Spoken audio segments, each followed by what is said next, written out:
ओम नमो भगवते वासुदेवाय। ओम नमो भगवते वासुदेवाय। ओम नमो भगवते वासुदेवाय। नारायण नमस्कृत्य नरं चैव नरोत्तमं देवीं सरस्वतीं व्यासं ततो जयौदीरे नष्टप्रायशो अभिद्रेषु नित्यं भागवत सेवया भगवती उत्तम श्लोके भक्तिर्वती न सिंहं करोति वाचालं पुंलङ्गायते कृपतमहं मुन्दे श्रीगुरुवती नतारिणं परमानन्दमाधं श्रीचैतन्येश्वरम् ओम अज्ञानतिमिरन्धस्य ज्ञानगणशलाकया चक्षुरुन्मीलितं तस्मै श्रीगुरुवे नमः। जय श्री प्रभुपाद, जय श्री गुरुदेव। हरे कृष्णा। பகவத்கீதை 9வது அத்தியாயம் மிக ரகசியமான அறிவு. நம்ம 6 ஸ்லோகங்கள் ஆல்ரெடி முடிச்சிருக்கோம். இன்னைக்கு 7வது ஸ்லோகம் பார்க்கலாம்.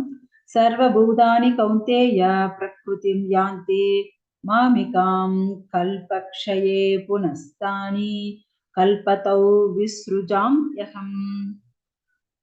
குந்தியின் மகனே, கல்பத்தின் முடிவில் ஜட தோற்றம் முழுவதும் எனது இயற்கையில் நுழைகின்றன. அடுத்த கல்பத்தின் ஆரம்பத்தில் எனது சக்தியின் மூலம் நானே அவற்றை மீண்டும் படைக்கின்றேன். ஹரே கிருஷ்ணா. ஹரே கிருஷ்ணா. சோ பகவான் இங்க என்ன சொல்றாரு, மொத்த பிரகிருதி மூல பிரகிருதியே பகவான் தான். ஏன்னா எல்லாமே பகவானுக்குள்ளதான் இருக்கும். சோ அப்படி பகவானுக்குள்ள இருக்கிறது அவருடைய தொப்புள் மூலியமா அனைத்தும் என்ன ஆகும், முதல்ல பிரம்மாவை சிருஷ்டிக்கிறார், அதுக்கப்புறம் அனைத்து லோகங்களையும் சிருஷ்டிக்கிற எல்லாமே என்ன, பகவான் தான்.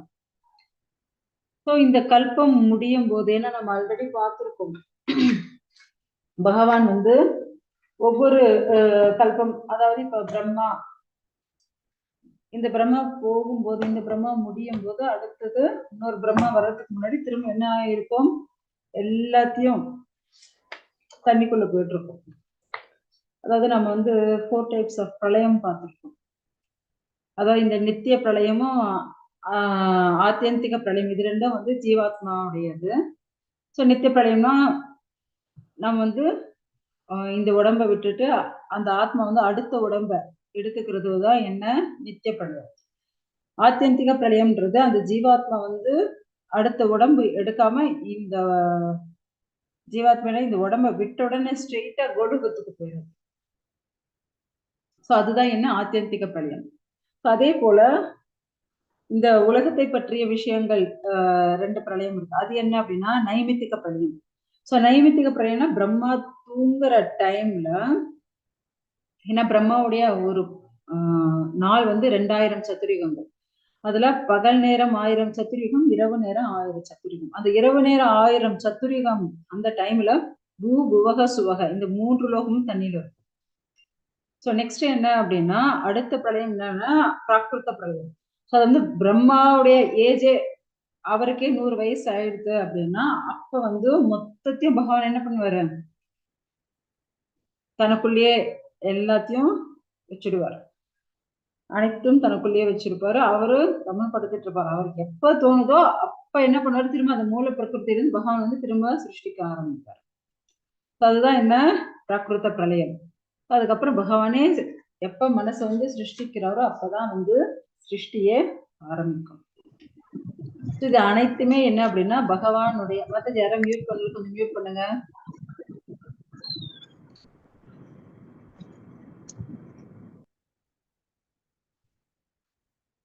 ஓகேங்களா?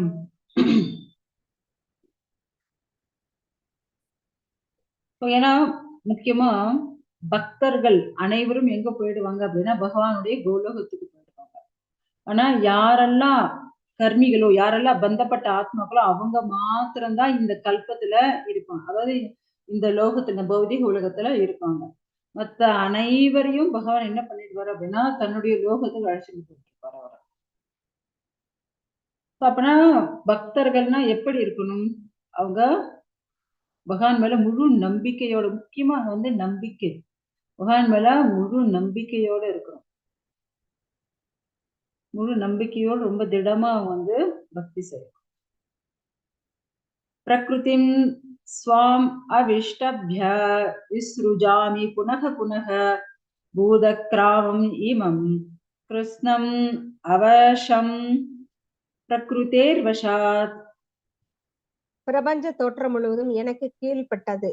எனது விருப்பப்படி அது மீண்டும் மீண்டும் தானாக படைக்கப்பட்டு இறுதியில் எனது விருப்பப்படி அளிக்கப்படுகின்றது. ஹரே ஹரே கிருஷ்ணன். ஸோ இதை நீங்க பார்க்கல, பகவான் என்ன சொல்றாரு, என்னுடைய விருப்ப பிரகாரம் தான் எல்லாம் நடந்துட்டு இருக்கு. இந்த பிரபஞ்ச தோற்றமாகட்டும் அழிவாகட்டும் எல்லாமே பகவானுடைய விருப்பம் தான். சோ முந்தைய பிரளயத்துல எப்படி இருந்ததோ அதே போல எல்லாம் பகவானுக்குள்ள போயிட்டு இருக்கும். பிரளயம் நடக்கும்போது திரும்ப பகவான் என்ன பண்றாரு, திரும்ப சிருஷ்டிக்கிறாரு.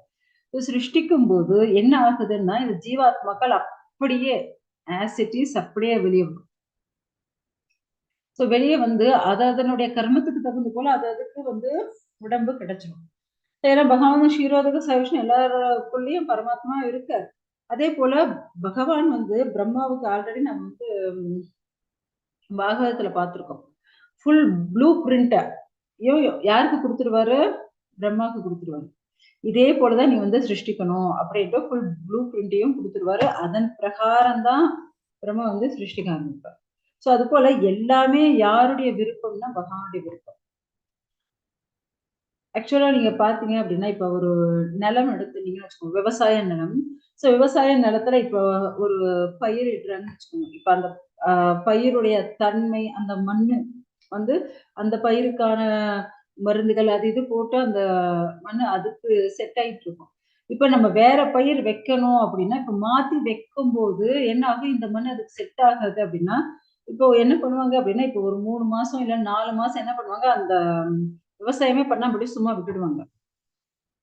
எதுவும் பண்ணாம சும்மா விட்டுட்டோம்னு வச்சுக்கோங்க, அந்த மண்ணுல இருக்கக்கூடிய ஆல்ரெடி அந்த பயிருக்கு போட்ட அந்த உரங்கள் ஆகட்டும், இல்ல சில வகையான கெமிக்கல்ஸ் எல்லாம் மருந்து, அந்த பூச்சிக்கொல்லி மருந்துகள் இதெல்லாம் தெளிச்சிருப்பாங்க.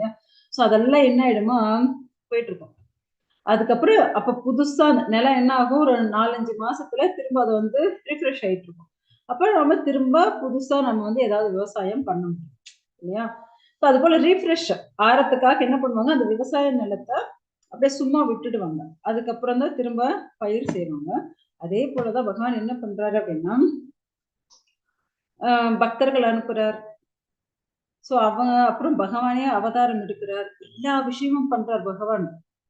ஆனாலும் இந்த பந்தப்பட்ட ஆத்மாக்கள் என்ன பண்றாங்க, சில பேர், பல பேர் இல்ல, சில பேர் மாத்திரம்தான் பக்தர்களாக மாறி பகவானுடைய கோலோகத்துக்கும் வைகுண்ட லோகத்துக்கும் போறாங்க.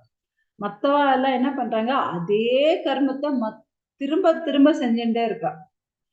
சோ திரும்ப திரும்ப செய்யறதுனால அவங்க சுபாவம் வந்து கொஞ்சம் கூட மாறவே இல்லை. சரி, இப்ப எப்படி நிலத்தை வந்து எந்த ஒரு பயிரும் செய்யாம அப்படியே விட்டுட்டா அப்பயாவது அது ரீஃப்ரெஷ் ஆகுது, அது போல இவங்கெல்லாம் இந்த பிரளயத்துக்குள்ள போட்டுட்டோம் அப்படின்னா திரும்பி இவங்க எல்லாம் ரீஃப்ரெஷ் ஆவாங்கன்னு பகவான் என்ன பண்ணுவாரு, ஒரு பிரளயம் ஏற்படுத்தி, அதாவது பிரம்மா ஆயுட்காலம் முடிஞ்சதுக்கு அப்புறம் பிராகிருத பிரளயம். சோ பிரம்மா போனதுக்கு அப்புறம் இன்னொரு பிரம்மா சிருஷ்டிக்கிறதுக்கு முன்னாடி பகவான் ரொம்ப காலம் கம்முன்னு அப்படியே விட்டுடுவாராம். அப்பயாவது ஜீவாத்மங்களை திருந்துதான் பார்க்கலாம் அப்படின்ட்டு. திரும்பவும் சரி ஓகே போனா போகட்டும் அப்படின்னு பகவானே கருணை கொண்டு எத்தனையோ காலத்துக்கு அப்புறம் அவர் வந்து சிருஷ்டிக்கலான்னு மனசுல தோணி சிருஷ்டிக்க ஆரம்பிப்பார். ஆனா பகவான் என்ன நினைக்கிறோ அதுக்கு ஆப்போசிட்டா அப்படியே என்ன பண்ணுவாங்க இந்த ஜீவாத்மக்கள் அப்படின்னா, எப்படி போனாங்களோ அதே வாசனையோட, அதே கர்மத்தோட, அதே புத்தியோட ஆஸ் இட் இஸ் அப்படியே வெளியே வருவாங்க. அவங்க கொஞ்சம் கூட மாறுதல் இருக்காது. இத்தனை நாள் பிரளயத்துல இருந்தாங்க, இத்தனை நாள் அந்த மூல பிரகிருதி கூட இணைஞ்சு இருந்தாங்க. ஆனா கொஞ்சம் கூட மாற்றமே இருக்காது. அதுங்களுக்கு முதல்ல என்ன புத்தி இருந்ததோ, என்ன தன்மை இருந்ததோ அப்படியே வெளியே வருவாங்க. பகவான் பாக்குறார், இத்தனை காலம் இவங்களை படைக்காம மூல பிரகிருதியோட சேர்த்து வச்சிருந்தாலும் இது என்ன பண்ணல, திருந்தவே இல்லை. திரும்பவும் அதே திமிரோட அதே அகங்காரத்தோட அப்படியே வந்து நிக்கிறாங்களே அப்படின்னுட்டு அவங்க வந்து பகவான் வந்து பாப்பாரு. அடுத்த ஸ்லோகம், நாச்ச மாம் தானி தர்மாணி நிபத்னந்தி தனஞ்சயம் உதாசீனவத் ஆசீனம் அசக்தம் தேஷு கர்மசு. தனஞ்சயனே, இச்செயல்கள் எதுவும் என்னை பந்தப்படுத்த முடியாது.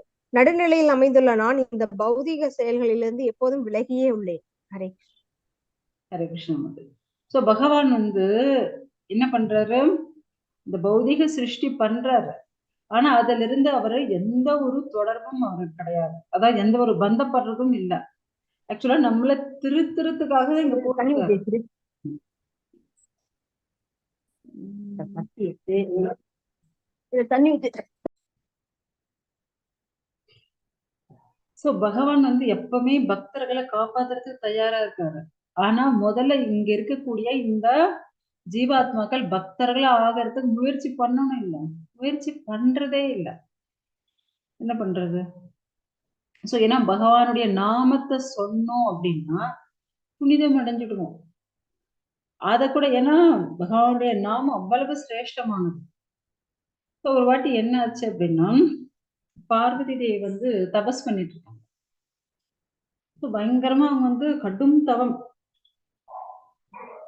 இமயவான் இமவான் மகளா பிறந்துட்டு அவங்க வந்து ரொம்ப கடும் தவம் பண்ணிட்டு இருக்காங்க. எதுக்காக அப்படின்னா சிவனை கல்யாணம் பண்ண. இப்படி கடும் தவம் பண்ற போது அவங்களுடைய தவத்தை வந்து கலைக்கிறதுக்காக சிவனே வர்றாரு. எப்படி அப்படின்னா ஒரு முதியவர் வேஷத்துல வர்றாரு.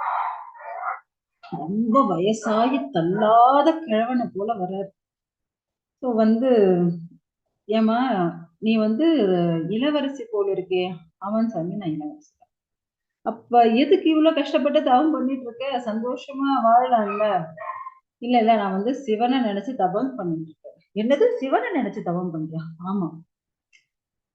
எதுக்கு போய் போய் சிவனை நினைச்சு தவம் பண்ணிட்டு இருக்க அப்படின்னு கேட்கிறார். ஒண்ணு இல்லைங்க, அவரை தான் நான் திருமணம் செஞ்சுக்கணும்னு ஆசைப்பட்டேன், அதனால நான் தவம் பண்ணிட்டு இருக்கேன். ஆக்சுவலா நீ வந்து ராஜகுமாரி, ஆனா சிவன் பேர்ல தான் மங்களம். ஆனா அவர் இருக்கிற இடம் எங்க? இடுகாடு. அவர் பூசிக்கிறது என்ன? மசான சாம்பல். சோ அப்படி இருக்கக்கூடிய அவரையுமா நீ போய் திருமணம் செஞ்சுக்கிற? நீதான் ராஜகுமாரி இல்லையா? எதுக்காக நீ போய் அவரை திருமணம் செஞ்சுக்கிறன்னு?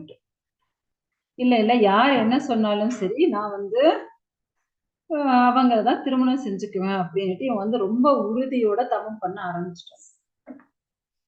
என் மனசை வந்து யாராலும் மாத்த முடியாது. உடனே சிவன் வந்து தன்னுடைய நிஜ சுரூபத்தை காட்டார். அதுக்கப்புறம் அவங்க 2 பேரும் திருமணம் நடந்துச்சு. ரொம்ப நல்லா அவங்க வாழ்க்கை வந்து போயிட்டு இருந்தது.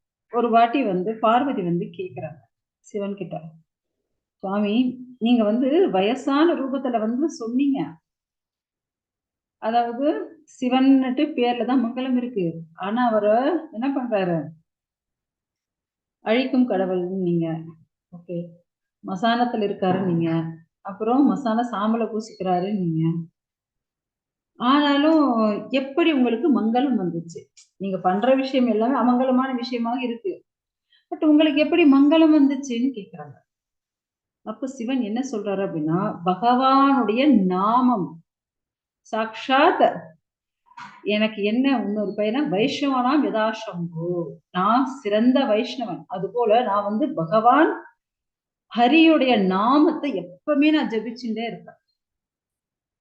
அந்த பாகவத்தை எப்பயும் நான் வந்து பாராயணம் பண்ணிட்டே இருப்பேன். எப்பயுமே பகவான் கிருஷ்ணனுடைய நாமத்தை நான் ஜபிச்சுட்டே இருப்பேன். பகவானுடைய நாமம், அந்த நாமத்தோட மகிமையாலதான் எனக்கு மங்களம்னுட்டு பெயரே வந்தது. ஆக்சுவலா நான் பண்றது எல்லாமே அமங்கலம் தான், ஆனாலும் எனக்கு மங்கள மூர்த்தியின் பேர் வந்ததுக்கு காரணமே பகவானுடைய நாமத்தை ஜெபிக்கிறதுனால தான். சோ அதனால பகவானுடைய நாமம் அவ்வளவு சிரேஷ்டமானது அப்படின்ட்டு சொல்றோம். சோ முக்கியமா என்ன, பகவானுடைய கிருஷ்ணருடைய நாம ரூப குண லீலைகள் அவ்வளவு சிரேஷ்டமானது. சோ பகவானுக்கு நாம கொடுத்துதான் அவர் திருப்தி அடையணும்னு இல்ல. ஐயோ நான் பகவானுக்கு பழம் வச்சாதான் அவர் சாப்பிடுவார், நான் உணவு கொடுத்தாதான் அவரால் சாப்பிட முடியும், இல்லைன்னா நான் பூ வச்சாதான் அவருக்கு பூ, அப்படி எதுவுமே கிடையாது. பகவான் வந்து ஆத்மாராமர், அவர் எப்பவே திருப்தியா இருக்கக்கூடியவர், நித்திய ஆனந்தமா இருக்கக்கூடியவர். சோ அப்படியாப்பட்ட அவருடைய நாமத்தை நாம ஜெபிச்சோம் அப்படின்னா நம்மளுக்கு மங்களம் உண்டாகும், அவ்வளவுதான். அவ்வளவு மகத்துவம் வாய்ந்தது என்ன? பகவானுடைய நாமம். சோ அப்படியேப்பட்ட நாமத்தை பக்தர்கள் என்ன பண்றாங்க அப்படின்னா எப்பவுமே பகவானுடைய நாமத்தை ஜெபிச்சுட்டே இருப்பாங்க. சோ அப்படி ஜெபிக்க ஜெபிக்க என்ன ஆகுது அப்படின்னா பக்தர்களுக்கு இந்த பௌதீகத்தின் மேல எந்த ஒரு பற்றுதலும் இல்லாம போகுது. இந்த பௌதீகத்துல அவங்களும் பகவானை போல எந்த ஒரு பற்றுதலும் இல்லாம அப்படியே இருக்காங்க. அதனால அவங்களுக்கு எந்த ஒரு லாபம் நஷ்டமாகும், சுக துக்கம் எது வந்தாலும் அவங்களுக்கு பிரச்சனையே எதுவுமே இல்ல. எது வந்தாலும் எல்லாம் பகவானுடைய கிருபை அப்படின்னுட்டு அவங்க வந்து விட்டுடுவாங்க. பகவானுக்கு அவ்வளவு சக்தி வாய்ந்தவர். சோ பகவானுடைய அனுகிரகம் நமக்கு கிடைக்கணும் அப்படின்னா பகவானுடைய நாமத்தை தான் நம்ம முதல்ல ஜெபிக்கணும். சோ அதே போல ஒரு வாட்டி என்ன ஆச்சு அப்படின்னா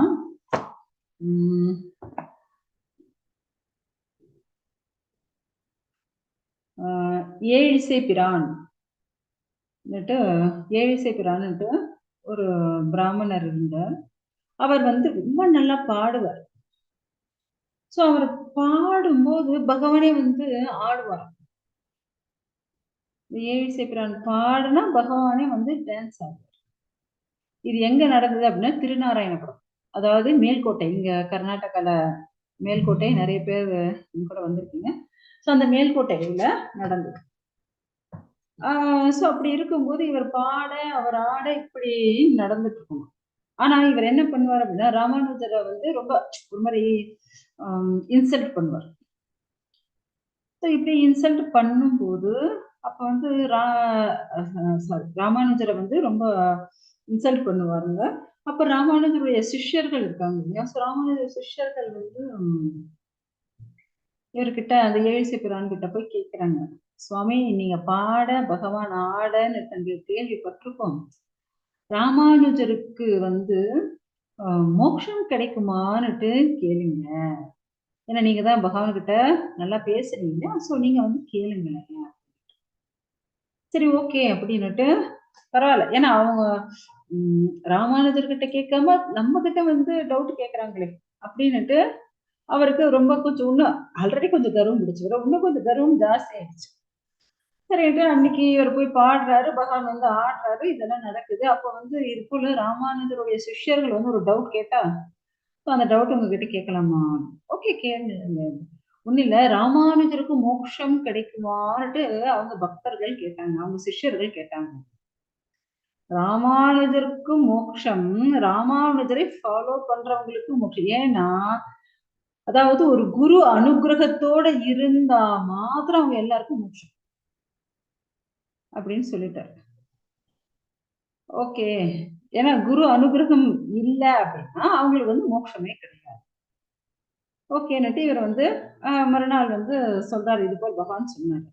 சரிங்க சுவாமி, உங்களுக்கு மோட்சம் இருக்கான்னுட்டு ராமானுஜ சிஷ்யர்கள் வந்து அந்த ஏழிசை பிரானை கேட்டாங்க. இது என்ன, நானே பாடுறேன், பகவான் வந்து ஆடுறாரு, அதுக்கப்புறம் என்ன எனக்கு மோட்சம் கொடுக்க மாட்டாரா என்ன? இல்லைங்க ஒரு டவுட்டு தான் அப்படின்னு.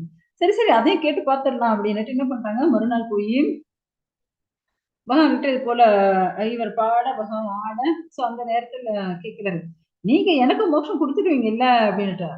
அதெல்லாம் கிடையாது, நான் எப்ப சொன்னேன் உனக்கு மோட்சம் கொடுக்குறேன்ட்டு? இல்ல நான் பாடுறேன், நீங்க ஆடுறீங்க, அப்புறம் என்ன எனக்கு மோட்சம் கொடுக்கறதுக்குன்னு? அப்ப நான் பாடினதுக்கான பலன் என்ன அப்படின்னு இவர் கேட்கிறாரு. என்ன பாடினதுக்கு பலன்? அதுக்குதான் நான் உன் எதிர வந்து டான்ஸ் ஆடுறேன், அப்புறம் என்ன உனக்கு பலன்? இதுதான் பலன் அப்படின்னு. அப்ப மோட்சம் கொடுக்க மாட்டீங்களா? இல்ல, ஏன்னா யார் ஒருத்தன் குரு அனுகிரகத்தோட இருக்காங்களோ, பக்தி பண்றாங்களோ அவங்களுக்கு தான் மோட்சம்.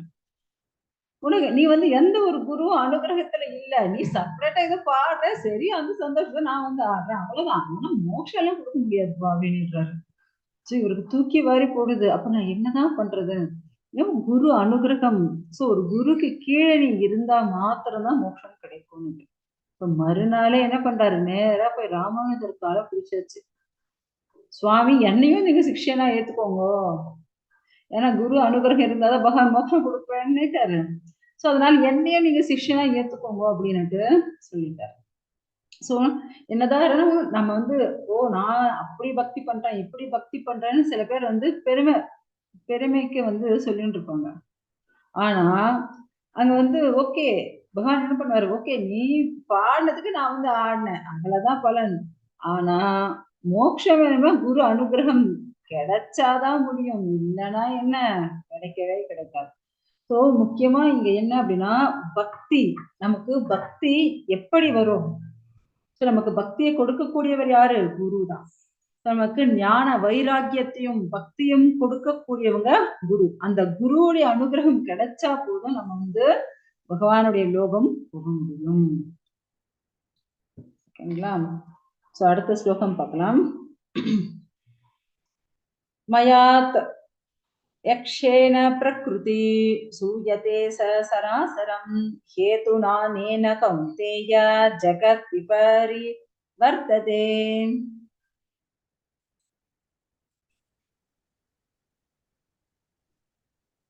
குந்தியின் மகனே, எனது சக்திகளில் ஒன்றான இந்த ஜட இயற்கை எனது மேற்பார்வையில் செயல்பட்டு அசைகின்ற மற்றும் அசையாதவற்றை எல்லாம் உண்டாக்குகின்றது. அதன் ஆணைப்படி இந்த தோற்றம் மீண்டும் மீண்டும் படைக்கப்பட்டு அழிக்கப்படுகிறது. ஹரே கிருஷ்ண. நன்றி. சோ பகவான் என்ன சொல்றாரு? என்னுடைய மேற்பார்வை. சோ பகவானுடைய அனுகிரகத்தால என்ன பண்ணுது? இந்த ஜட உலகமே சிருஷ்டிக்கப்பட்டு மீண்டும் மீண்டும் படைக்கப்பட்டு மீண்டும் மீண்டும் அழிக்கப்படுது. சோ பகவான் எதுக்காக இதை செய்யறாரு அப்படின்னா, இங்க இருக்கக்கூடிய ஜீவாத்மாவில் கொஞ்சமாவது பக்தி பண்ணி அவங்க வந்து பகவான் லோகம் போகணும். சோ போகாத ஜீவாத்மாக்கள் இன்னும் இங்கே இருக்காங்க இல்லையா? ஏன்னா எல்லா ஜீவராசிகளுக்கும் தந்தை அவர் தானே. சோ அவங்களுக்கு அந்த ஞானம், வைராகியம், அந்த பக்தி, ஒரு குரு அனுகிரகம் எல்லாமே கிடைக்கிற வரையும் பகவான் என்ன பண்ணுவாருன்னா திரும்ப திரும்ப அந்த பௌதிக லோகத்தை சிருஷ்டி பண்ணிட்டுதான் இருப்பார். இங்க எல்லாரையும் திரும்ப திரும்ப இந்த லோகத்தை படைக்கிறார், காக்கிறார், திரும்ப அழிக்கிறார், திரும்ப படைக்கிறார், காக்கிறார், திரும்ப அழிக்கிறார். சோ இங்க இருக்கக்கூடிய அனைத்து ஜீவராசியும் பகவான் லோகம் போற வரையும் பகவான் என்ன பண்ண மாட்டாரு? விடவே மாட்டாரு. நீ திருந்துறவரை நான் சும்மா உன்னை விட மாட்டேனே அப்படின்ட்டு கூடையே நம்ம கூடயே பகவான் வந்து பரமாத்மா நம்ம ஹிருதயத்துல இருந்துட்டேதான் இருப்பார். ஏன்னா பகவான் தானே எல்லா ஜீவராசிகளுக்கும் தந்தை. எல்லாருக்கும் வித்தளித்த தந்தை நானே அப்படின்னு பகவான் சொல்றாரு இல்லையா? இந்த லோகத்துல இருக்கக்கூடிய அனைத்து ஜீவராசிகளுமே என்ன பகவானுடைய, ஏன்னா எல்லா ஜீவராசிகள், அதாவது living things and non living things எல்லாத்துக்குள்ளேயும் பகவான் பரமாத்மாவே இருக்கார். சோ ஒரு வாட்டி என்ன ஆச்சு அப்படின்னா, இப்ப பாருங்க, வெள்ளம், மழை வருது, பயங்கரமா வெள்ளம் வருது. சோ அப்படி இருக்கும்போது மதுராந்தகம் ஏரி உங்களுக்கு தெரியும்னு நினைக்கிறேன். சோ மதுராந்தகம் அந்த ஏரி அந்த காலத்துல அந்த பிரிட்டிஷ் ஆட்சி நடந்துருக்கும் போது ரொம்ப மழை, அந்த ஏரி உடஞ்சு ஊருக்குள்ள தண்ணி வந்துடும். அவ்வளவு மழை கொட்டுது. பார்த்தா மறுநாள் வந்து பாக்குறாங்க ஏரி ரொம்ப ஃபுல்லா ரொம்ப இருக்கு. இதுக்கு மேல மழை வந்தா தாங்காதே, ஊரெல்லாம் அடிச்சுட்டு போயிடுமே அப்படின்னுட்டு அந்த பிரிட்டிஷ் அவர் வந்து அந்த ஏரியாவுக்கு யார் இன்சார்ஜோ அவர் வந்து பார்த்துட்டு இருக்கார். ஸோ அப்படி பார்த்துட்டு இருக்கும்போது அங்க பக்கத்திலே தான் ஏரிக்காத்த ராமர் கோவில் இருக்கு. ஸோ அந்த ராமரை போய் எல்லாரும் வணங்கின்னு இருப்பாங்க. ஸோ அப்போ வந்து இங்க நான் என்ன கஷ்டப்பட்டுட்டு இருக்கேன், எங்க ஏரி உடஞ்சு ஊரெல்லாம் அழிஞ்சு போதும் நான் கஷ்டப்பட்டுட்டு இருக்கேன். இங்க கொஞ்சம் கூட யோசிக்காம அவங்க பாட்டே போய் ராமரை கூப்பிட்டுட்டு பூஜை பண்ணிட்டு இருக்காங்களே அப்படின்னுட்டு அவர் வந்து பார்த்துட்டு இருக்காரு. ஸோ திரும்ப அப்படியே மழை இருண்டு வருது.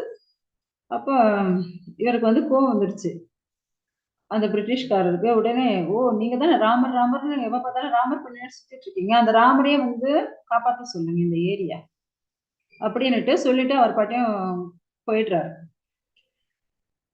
பார்த்தா நைட்டு பயங்கர மழை. திரும்ப மழைன்னா மழை, அப்படி மழை அடிச்சு தள்ளுது. ஐயோ எங்க ஏரி உடைஞ்சு ஊரெல்லாம் அடிச்சுட்டு போயிடுமோ, எத்தனை ஜனங்க செத்துருப்பாங்களோன்னு அந்த துரைக்கு வந்து ரொம்ப பயம் வந்துடுச்சு. சரின்னுட்டு அவர் வந்து அவருக்கு அசிஸ்டண்டா ஒருத்தர் இருப்பார் இல்லையா? ஸோ அவரை 2 பேரும் கொடை பிடிச்சிட்டு வந்துட்டு இருக்காங்க. வந்து பாக்குறாங்க அவ்வளவு மழை கொட்டுது, ஆனா ஏரி வந்து உடையாம இருக்கு, ஓவர்ஃப்ளோ ஆயிட்டு இருக்கு தண்ணி, ஆனா ஏரி மட்டும் உடையல. பார்த்துட்டு இருக்காங்க எப்படி இது ஏரி உடையாம இருக்கு, ஆனா இந்த தண்ணி மேல யாரோ 2 பேர் நடந்துட்டு இருக்காங்களே. அதாவது அந்த ஏரிக்கு மேல 2 பேர் குறுக்கும் நெடுக்குமா அந்த தண்ணி மேல நடந்துட்டு இருக்காங்க. அவ்வளோ அப்படியே பளபளான்னு இருக்காங்க அவங்க. கையில வில்லம்ப வச்சுட்டு இருக்காங்க. இது யாருன்னு இவர் பாக்குறாரு அந்த துரை. இங்கிலீஷ் பிரிட்டிஷ் துரை வந்து பாத்துட்டு இருக்காரு. உடனே தன்னுடைய கூட வந்த அசிஸ்டண்ட கேக்குறாரு. ஏன்னா அவர் வந்து தமிழ்நாட்டுக்காரர் இருக்கணும். சோ அவர்கிட்ட கேக்குறாரு, யார் இவங்க 2 பேரும் இப்படி நடக்குறாங்க தண்ணி மேல அப்படின்னுட்டு. இவர் பாக்குறாரு, துரை எனக்கு கண்ணுக்கு ஒண்ணுமே தெரியல. ஃபுல்லா மழை கொட்டிட்டு இருக்கு. அந்த இடி மின்னல்ல எங்க ஒண்ணுமே இல்லையே, யாருமே காணுமே அப்படின்னு. என்ன உனக்கு தெரியலையா? பாரு அந்த தண்ணி மேலே 2 பேர் நடந்துட்டு இருக்காங்க.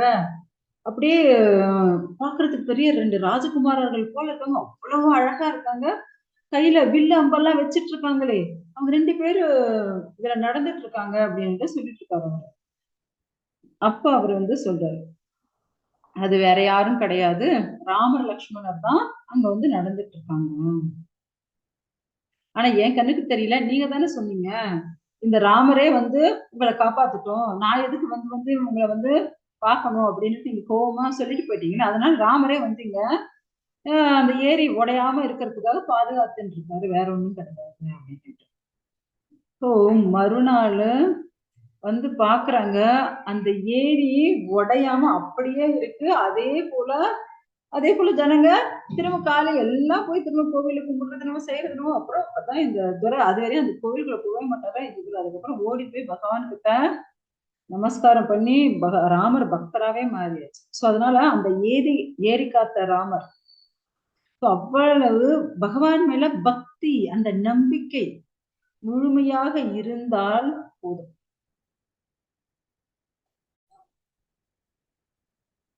ஹரே கிருஷ்ணா. அவஜானந்தி மாமூடா மனுஷீம் தனும் ஆஷ்ரிதம் பரம் பாவம் அஜானந்தோ மம பூத மகேஸ்வரம். மனித உருவில் நான் தோன்றும் போது முட்டாள்கள் என்னை ஏளனம் செய்கின்றனர். எனது பரம இயற்கையை, அதாவது இருப்பவை அனைத்திற்கும் நானே உன்னத உரிமையாளன் என்பதை அவர்கள் அறியார்கள். ஹரே கிருஷ்ணா. ஹரே கிருஷ்ணா மதி. நன்றி மாதாஜி. சோ பகவான் இங்க என்ன சொல்றாரு அப்படின்னா, பகவான் வந்து மனித உருவுல தோன்றும் போது முட்டாள்கள், அதாவது நாசிகர்கள், முட்டாள்கள் என்ன பண்றாங்க? பகவான் வந்து ஏளனம் செய்யறாங்க. பகவான் வந்து கிருஷ்ணரா, ராமரா, சோ பகவான் எத்தனையோ அவதாரங்கள் எடுக்கிறார். என்ன உங்க பகவான் வந்து இப்படி என்ன சாமி சாமின்னு கும்பிட்டுருக்கா, இவர் என்ன பன்னி உருவம் எடுத்திருக்காரு, இவர் என்ன ஆமை உருவம் எடுத்திருக்காரு, இவர் என்ன மீன் உருவம் எடுத்திருக்காரு, இவர் என்ன ராஜாவா பிறந்தாச்சு, சத்திரியனா பிறந்தாரு, ஆனாலும் ஏன் பொண்டாட்டி காட்டுக்கு அனுப்பிட்டாரு. ஆக்சுவலா அவங்க பகவான் வந்து என்ன சொல்ல வந்தாரு, என்ன லீலை பண்ணாரு, அதை பத்தி புரிஞ்சுக்கிறது இல்ல. அங்க என்ன குறை இருக்கு, அதுல அதை எப்படி திரிச்சு பேசலாம்னா முட்டாள் ஜனம் என்ன பண்ணுவாங்க, பேசிட்டே இருப்பாங்க. ஓ கிருஷ்ணர் பிறந்தாரு பாரு, அவர் வந்து வெண்ணெய் ஒரு திருடனா இருக்கார், திருடிட்டு இருக்கார், வெண்ணெய் திருடிட்டு இருக்கார், வீட்டுல இருக்கிற வெண்ணெயெல்லாம் திருடுவார். சோ அங்க பகவான் என்ன சொல்ல வந்தாரோ அதை என்ன பண்றது இல்ல, புரிஞ்சுக்கிறதே இல்லை. ஏன்னா பகவான் வந்து சச்சிதானந்த ரூபம், அதை பத்தி முட்டாள் ஜனங்களுக்கு தெரியறதே இல்லை. ஏன்னா பகவான் வர்றதே எதுக்காக, துஷ்டர்களை, முக்கியமா பக்தர்களை ரட்சிக்க, துஷ்டர்களை அழிக்கிறதுக்காக. சோ தன்னுடைய பக்தர்களுக்கு இன்னும் அவங்களுக்கு ஆனந்தத்தை கொடுத்து தன்னோட லோகத்துக்கு அழைச்சிட்டு போறதுக்காக முக்கியமா. அதனாலதான் பிரம்மாவே பிரம்ம சமீதியில என்ன சொல்லியிருக்காரு, ஈஸ்வரா பரமா கிருஷ்ணா சச்சிதானந்த விக்கிரக அனாதிராதி கோவிந்த சர்வ காரண காரணம். சோ அனைத்து காரணங்களுக்கும் காரணமானவர் யாருன்னா இந்த கோவிந்தன், இந்த கிருஷ்ணர் தான். ஏன்னா பகவான் வந்து நித்தியமான ஆனந்த ரூபம் அவர். ஆனா அத பத்தி யாருமே இந்த முட்டாள்கள் தெரிஞ்சுக்கிறதே இல்லை. அவர் வந்து ரொம்ப என்ன சொல்றது, துச்சமா பேசுறது, இலக்காரமா பேசுறது, இப்படி எல்லாம் பண்ணிட்டு இருக்கான். அவங்களுக்கு வந்து இப்ப அரசியல்வாதிகள் எடுத்துக்கோங்க, எல்லாரும் என்ன பண்ணுவாங்க, கடவுள் இல்லை அப்படின்னுட்டு அந்த வாதத்தை தான் முதல்ல வைப்பாங்க. கடவுளை வணங்கணும், அந்த சனாதன தர்மத்தை ஃபாலோ பண்ணணும், அந்த விஷயத்தெல்லாம் அவங்க தொடவே மாட்டாங்க. ஏன்னா மூல புருஷோத்தமரான முழுமுதற் கடவுள் அந்த கிருஷ்ணர். அவர் சொன்ன விஷயத்த ஃபாலோ பண்றதே இல்லை. நீங்க பாத்தீங்க அப்படின்னா பகவத்கீதை இதுதான் நம்மளுக்கு பகவான் நம்ம கிட்ட என்ன இப்படிதான் நீங்க நடந்துக்கணும்னு நமக்கு கொடுத்த விஷயம் பகவத்கீதை. அதன் பிரகாரம் நம்ம வாழ்க்கைய வந்து நம்ம என்ன பண்ணணும், நெறிப்படுத்தணும். ஆனா அதையே அவங்க என்ன பண்றது இல்ல, படிக்கிறது இல்ல, ஒண்ணுமே தெரியாது. இதுதான் ஆக்சுவலா நம்மளுக்கு வந்து என்ன பேசிக் நாலேஜ் என்ன அப்படின்னா நமக்கு பகவத்கீதையில பகவான் கொடுத்தது. ஸோ இந்த பகவத்கீதை முடிஞ்சதுக்கு அப்புறம் நெக்ஸ்ட் தான் நம்மளுக்கு என்ன, இது வந்து நம்மளுக்கு ஸ்கூல் எஜுகேஷன் போல. அடுத்தது நமக்கு கிராஜுவேஷன் எது அப்படின்னா அதுதான் என்ன, ஸ்ரீமத் பாகவதம். ஸோ அந்த பாகவதம் நாம 12 ஸ்கந்தங்கள் முடிச்சோம் அப்படின்னா ஸோ அதுதான் என்ன கிராஜுவேஷன். இப்ப பிஇ போல, இல்லைன்னா பிஏ, இல்லை பிகாம், அது போல. ஸோ நெக்ஸ்ட் லெவல் என்ன அப்படின்னா அதுதான் என்ன சைத்தன்ய சரிதாமிருதம். அதெல்லாம் என்ன next post graduation double degree, அதாவது எம்காம், எம்இ, எம்பிஏ, அது போல அது பெரிய படிப்பு. ஸோ இப்படி ஃபர்ஸ்ட் பேசிக்கா இருக்கக்கூடிய பகவத்கீதையை முதல்ல அவங்க படிச்சதே கிடையாது, படிக்கிறதும் கிடையாது. ஆனா பகவானை பத்தி குறை சொல்றதுக்கு மட்டும் வந்துடுவாங்க எல்லாரும். என்னவோ அவர் வந்து ஒரு சாதாரண மனிதனை போல, ஒரு சாதாரண குழந்தையை போல, சாதாரண ஒரு உருவம் எடுத்துட்டு வந்தவ போல பகவானை பத்தி என்ன பண்ணுவாங்க, ரொம்ப அவதூறா பேச ஆரம்பிச்சுடுவாங்க. ஸோ நம்ம வந்து போன கிளாஸ் அதுக்கு முன் கிளாஸ்ல கூட பார்த்தோம் என்ன, ஆதி சங்கராச்சாரியருடைய சிஷ்யன் பத்மபாத வந்து நரசிம்மரை நினைச்சு அவர் தபம் பண்ணுவாரு அப்படின்னு அந்த ஸ்டோரியை பார்த்தோம். ஸோ போன வாரம் கிளாஸ் நினைக்கிறேன் இல்லையா. ஆக்சுவலா ஆதி சங்கராச்சாரியரை காப்பாத்துறதுக்கு நரசிம்ம தேவர் இருந்தார் ஒரு வாட்டி. எதுக்கு அப்படின்னா அந்த காலத்துல வந்து வாதங்கள், டிபேட், அதாவது இந்த வாதங்கள் வைப்பாங்க. ஸோ இப்படி பிரதிவாதம் வாதம் இப்படி வந்து பேசிட்டு யாரு தோக்குறாங்க அப்படின்னு பார்ப்பாங்க. ஸோ அப்படி மற்ற யாரும் மியூட் பண்ணல, கொஞ்சம் மியூட் பண்ணுங்க.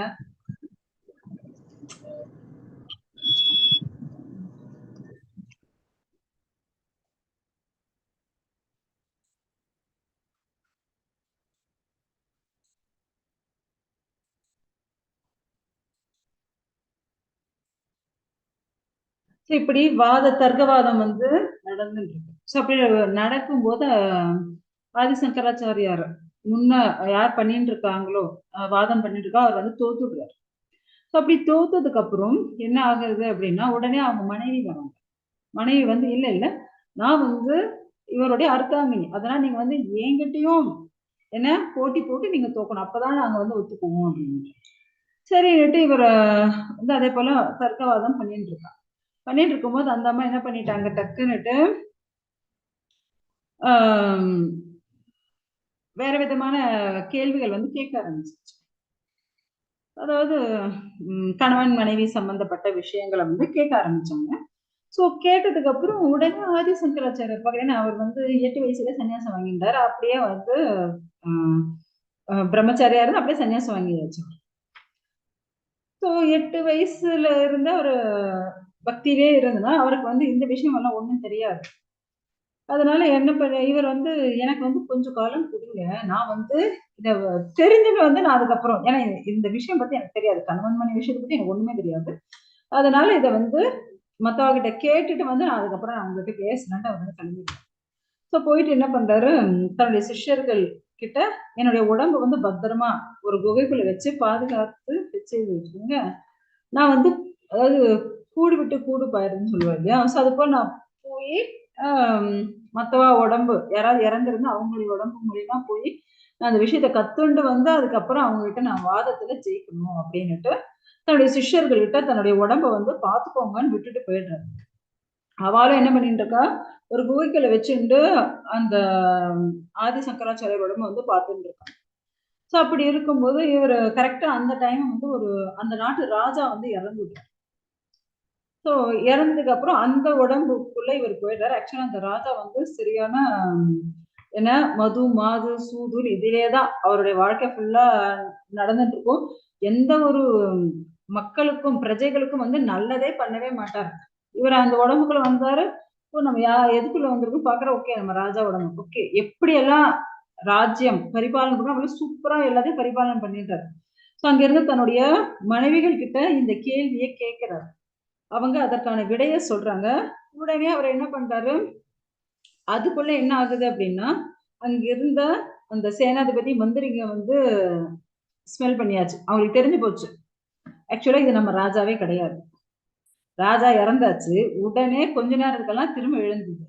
ஆக மொத்தத்துல இப்ப முதல்ல இருந்தது ராஜா, இந்த உடம்புல இருக்கிறது இப்ப ராஜா கிடையாது. ஏன்னா ராஜாவுடைய சுபாவம் இப்ப கொஞ்சம் கூட இல்ல. ஏன்னா அவர் வந்து வெறும் மது மாது சூதுன்னு இப்படியேதான் சுத்தின்னு இருப்பாரு. ராஜ்யத்துக்கு அதாவது என்ன, அந்த அரசாட்சி பண்றதுக்கே நாய்க்கே கிடையாது, அப்படி ஒரு ராஜாவா இருந்தாங்க. அப்படியாப்பட்டது இப்ப இவ்வளவு நல்லா ஆட்சி பண்றது என்ன, மக்களுக்கு நல்லது பண்றது என்ன, அனைத்து விஷயங்களையும் கட்டுக்கோப்பா வச்சு இப்படி இப்படி நீங்க பண்ணணும் அப்படின்னு எல்லா ரூல்ஸ் அண்ட் ரெகுலேஷன்ஸும் வகுத்து கொடுத்தாரு. அப்படின்னா கண்டிப்பா இது ராஜாவே கிடையாது. ஆக மொத்தம் ஏதோ ஒரு பெரிய சித்த புருஷர் இருக்காரு ராஜாவோட உடம்புக்குள்ள. அதனால யாருடைய உடம்பாவது, ஆக மொத்தத்துல யாரும் கூடு விட்டு கூடு பாஞ்சிட்டு இருக்காங்க நம்ம ராஜா உடம்புக்குள்ள. இந்த சித்த புருஷரோட உடம்பு எங்கேயாவது இருக்கும், அதை நம்ம எரிச்சிட்டோம் அப்படின்னா இவரு உடம்புக்கு அவருடைய சொந்த உடம்புக்கு போக முடியாம இதே உடம்புல இருந்துருவார். அதனால இப்ப அந்த உடம்பை எரிச்சுங்கோ அப்படின்ட்டு இந்த மந்திரிகளும் சேனாதிபதி எல்லாம் போய் தேடுறாங்க. அப்ப ஒரு குகையில ஆதி சங்கராச்சாரியர் உடம்பு இருக்கு, அவங்களுடைய சிஷ்யர்கள் பாதுகாத்துன்றதா தெரிஞ்சு போச்சு. உடனே போய் அவங்க வந்து என்ன பண்றாங்க, ஆதி சங்கராச்சாரியருடைய உடம்ப எரிச்சிடலான்னு எரிக்க ஆரம்பிக்கிறாங்க. சோ அந்த நேரத்துல ராஜாவுடைய உடம்புல இருந்து தன்னுடைய உடம்புக்கு போகல. ஏன்னா தன்னுடைய ராணி கிட்ட கேட்டுட்டாரு இதுக்கான விடை என்ன அப்படின்ட்டு. அந்த அம்மா விடையை சொல்லியாச்சு. சோ இத வந்து தன்னுடைய உடம்புக்கு வந்துட்டு பார்த்தா உடம்பு எரிய ஆரம்பிக்க, உடனே தன் உடம்பை எரிக்கிறாங்களே அப்படின்னு உடனே நரசிம்மரை கூப்பிட்டார். ஏன்னா நரசிம்மர் தான் என்ன, living things and non living things, அதாவது உயிருள்ள உயிரற்ற அனைத்திற்குள்ளும் இருந்து ரட்சிக்கக்கூடியவர் யாரு அப்படின்னா நரசிம்மர். சோ அந்த நரசிம்மரை இவர் வந்து உடனே நரசிம்மருடைய அந்த ஸ்தோத்திரம் பாடுறாரு. உடனே அங்க நரசிம்மர் வந்தாச்சு. எத்தனை கைகளோட வந்தாரு அப்படின்னா 16 கைகளோட வந்தாரு நரசிம்மர். வந்து அப்படியே ஆதி சங்கராச்சாரியார அப்படியே தூக்கிண்டு அவருக்கு ஒரே ஒரு கையில மட்டும் நெருப்பு பட்டுருச்சு. உடனே அங்க தேனெல்லாம் தடவி அவருக்கு வைத்தியம் பார்த்து அவரை குணப்படுத்தினார். அது போல பக்தர்கள் கூப்பிட்டா எந்த இடத்துலயும் எப்படி இருந்தாலும் அந்த இடத்துக்கு பகவான் வந்து ரட்சிப்பார், நோ டவுட். ஆனா இப்படியாப்பட்ட முட்டாள்கள், குழப்பவாதிகள், பக்தரே இல்லாதவர்கள், சோ அவங்க எல்லாம் எப்படியாப்பட்ட கஷ்டத்தை அனுபவிப்பாங்கன்னு பாருங்க. ஏன்னா பகவானை பத்தி என்னன்னே தெரியாது, புரிஞ்சுக்கவே மாட்டாங்க. ஏன்னா இந்த லோகத்துக்கே எஜமானே அந்த பகவான் தான், அவரை பத்தி தப்பா பேசுவாங்க. சோ இப்படியாப்பட்டவங்களுக்கு என்ன கிடைக்கும் நீங்களே யோசிங்க. சோ உடனே பகவான் நரசிம்மர் 16 கைகளோட வந்து ஆதி சங்கராச்சாரியரை காப்பாத்தி அவரை ரட்சிச்சு விட்டுட்டு, அதுக்கப்புறம் ஆதி சங்கராச்சாரியர் என்ன பண்ணாரு, அந்த ராணி சொன்னாங்க இல்லையா, அந்த விடைய போய் அந்த அம்மா கிட்ட அந்த போட்டியில கேட்டிருந்தாங்க இல்லையா, அதுல சொன்ன உடனே அப்ப அந்த அம்மா ஓகே நாங்க வந்து தோத்துட்டோம், ஆக்சுவலா என் கணவனை காப்பாத்துறதுதான் நான் வந்து நான் பண்ணதும் தவறுதான் அப்படின்னு நம்ம மன்னிப்பு கேட்டு 2 பேரும் வந்து கடைசியில ஆதி சங்கராச்சாரியருடைய பக்தர்களாக மாறிடுவாங்க. ஓகேங்களா. சோ முக்கியமா என்ன அப்படின்னா, பகவான் யார் எப்படி இருந்தாலும், எந்த சூழ்நிலையில இருந்தாலும், எந்த சங்கடம் வந்தாலும் உடனே பகவான் என்ன பண்ணுவாரு, ஓடோடி வைப்பார். சோ பகவான் வந்து ஓகே இவங்க கூப்பிட்டாதான் பகவான் வருவார், நாம கூப்பிட்டா பகவான் வரமாட்டாரு அப்படிலாம் கிடையாது. யார் கூப்பிட்டாலும் பகவான் கண்டிப்பா வந்து. சோ விக்கிரகம், அர்ச்சா விக்கிரகம் நம்ம வீட்டுல வச்சுட்டு இருக்கோம். சோ அந்த அர்ச்சா விக்கிரகத்திலும் பகவான் வந்து பூரணமாக இருக்கார். அங்க இருக்க கோலோகத்தில் இருக்கிற பகவான், வைகுண்டத்தில் இருக்கக்கூடிய பகவானும் ஏன் பெரிய பெரிய கோவில்ல இருக்கக்கூடிய பகவானும், ஏன் நம்ம வீட்டுல இருக்கக்கூடிய விக்கிரகங்கள் இருக்கிற பகவான் அனைத்துமே பகவானுடைய அம்சங்கள் தான், ரூபங்கள் தான். இப்போ நம்ம ஆத்மார்த்தமா பகவான ஆத்மார்த்தமா இதயபூர்வமாக நாம் என்ன பண்ணணும், பகவான நம்பிக்கையோட வணங்கணும். பகவானுடைய முழு கருணையும் நமக்கு கிடைக்கும். ஓகேங்களா? ஹரே கிருஷ்ணா. ஏதாவது சந்தேகம் இருந்தா கேட்கலாம்.